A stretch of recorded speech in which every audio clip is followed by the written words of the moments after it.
Kalau saya ngelihat dari data yang ada, dari bulan November, Desember tahun lalu sampai sekarang, sebenarnya inflasi Indonesia itu cukup menurun jauh. Kalau kita melihat bahwa target yang pernah dicanangkan oleh BI bahwa inflasi itu bisa mencapai sekitar 3% atau 3 plus minus 1%, saya rasa arahan untuk menuju ke sana sudah mendekat. Di April tahun 2023 ini kita sudah sampai 4,33%. Jadi kalau misalnya kita lihat dari Maret 4,97%, ada kemungkinan di bulan-bulan ke depan, dalam 1 atau 2 bulan ke depan mungkin bisa turun dari 4%.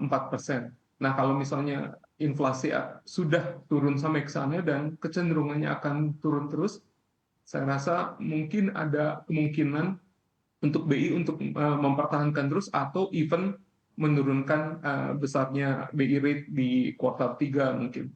Mungkin itu pendapat saya. Baik, kuartal 3 Bank Indonesia artinya sudah punya ruang untuk menurunkan suku bunga acuannya. Tapi bagaimana kalau The Fed masih hawkish begitu? Apakah Bank Indonesia masih tetap akan menurunkan suku bunga acuan atau menurut Anda masih bisa menunggu lagi hingga di tahun depan?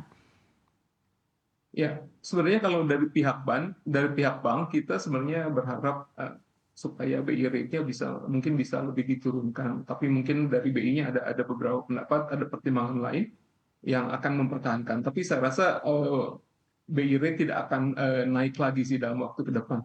Satu hal yang kita harapkan dari sisi perbankan tentu saja supaya suku bunga acuan kita bisa diperkecil sehingga ya usaha bisa menjadi aktif lagi.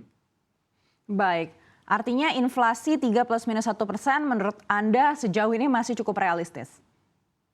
Realistis. Sekarang aja kita udah 4,33%, saya benar-benar bisa berharap dalam ya 2 bulan ke depan mungkin di bawah 4%. Kalau itu tercapai berarti kita udah oke.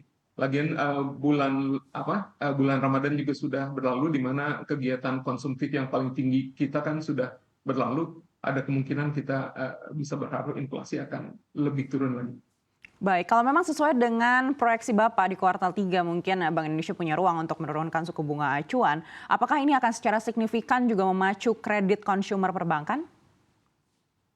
Betul. Sebenarnya kalau misalnya kita berbicara di perbankan, suku bunga acuan yang berkaitan dengan BI rate itu tidak langsung berhubungan secara ketat. Kita kalau misalnya ngelihat data bunga kredit perbankan untuk consumer, meskipun BI rate-nya turun, sebenarnya kita nggak terlalu berkembang. Cuman tentu saja suku bunga acuan itu seperti yang dibicarakan, itu akan meningkatkan perekonomian di Indonesia secara lumayan pesat, sehingga konsumtif juga diharapkan bisa naik, gaji orang juga lumayan lebih lebih stabil, usaha akan banyak dibuka, banyak juga orang yang dipekerjakan dan sebagainya, sehingga perekonomian akan lebih jalan. Dan tentu saja konsumtif rakyat Indonesia pasti akan bertambah, sehingga untuk kredit consumer juga kita harapkan akan mulai naik lagi. Baik, bagaimana jika Selain sebaliknya kalau ternyata Bank investasi Indonesia di tetap mempertahankan suku bunganya hingga akhir tahun ini begitu? Apakah ini juga akan mempengaruhi kredit konsumer artinya mungkin melambat di tahun ini? Sebenarnya kalau kita ngelihat di perbankan konsumen, misalnya di bank tempat saya bekerja, sebenarnya kredit konsumen itu masih tetap naik. Jadi on the contrary dari angka kredit yang turun terus, jadi mengalami perlambatan, di kami kredit itu masih tetap naik, dan dari balance-nya dan INR-nya juga kita masih tetap naik. Yang jadi isu mungkin adalah mengenai kesiapan sistem, kesiapan likuiditas, dan juga bagaimana kita mengelola perkreditan itu sedemikian rupa sehingga kita bisa mengakuisisi nasabah yang tepat. Baik, minat dari kredit konsumer sejauh ini paling banyak dari sektor mana, Pak Anton? Oke. Pada saat ini sebenarnya sudah mengalami agak kemunduran adalah dari sisi KPR ya. Saya rasa dari KPR udah mulai agak stuck, di mana kecenderungan masyarakat untuk membeli rumah juga mungkin sudah mulai agak pelan. Tetapi kalau dari sisi kredit consumer, misalnya dari sisi belanja online, dari sisi belanja-belanja yang lain, masih tetap stabil dan sekarang masih tetap berkembang. Baik, artinya dari multiguna ini kontribusinya paling besar hingga kuartal 1 2023. Betul. Baik, Anda lihat dari Multiguna sendiri, kemana larinya kredit consumer ini? Apakah ke banyaknya konser-konser juga yang semakin kita lihat ini, sudah terjadwal hingga tahun 2023 akhir nanti?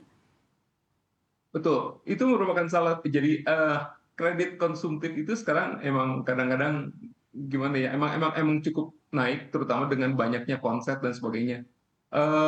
Di samping itu juga pembelian barang, kemudian traveling dan sebagainya juga mulai mulai naik, sehingga kredit konsumtif itu sudah mulai mulai naik sih. Jadi lebih ke consumerism sih sebenarnya. Bagaimana dengan KKB? Apakah juga kontribusinya cukup besar hingga kuartal 1 dan diproyeksi juga mungkin akan menjadi salah satu tulang punggung hingga akhir 2023 nanti? Oke, saat ini untuk KKB kita masih cukup challenging. Jadi kita terutama dari sisi bank saya, kita kerjasama dengan Multi Finance, sister company kita juga. Kita ngelihat bahwa emang lebih ke mencari nasabah yang tepat dalam penyalurannya. Di samping itu juga ada beberapa tren yang mungkin sekarang lumayan baik, yaitu misalnya tren ke mobil listrik. Jadi hal-hal itu yang sedang kita coba pikirkan untuk membuat kredit khusus untuk mobil listrik, sehingga lebih menarik banyak orang lagi. Di samping juga dari sisi pemerintah, mereka kan memberikan insentif khusus untuk pembelian mobil listrik dan sebagainya. Jadi saya rasa ada beberapa segmen di industri mobil ini yang cukup menarik. Meskipun ada beberapa juga yang sebenarnya kurang menarik, seperti misalnya untuk yang motor listrik sampai saat ini mungkin agak sedikit seret. Tapi kalau dari sisi mobil listrik, saya rasa perkembangannya sudah begitu pesat. Di samping dari para industri mobil juga yang mengenalkan mobil-mobil listrik yang baru, yang seolah-olah tidak berhenti, ada mobil model baru sekarang.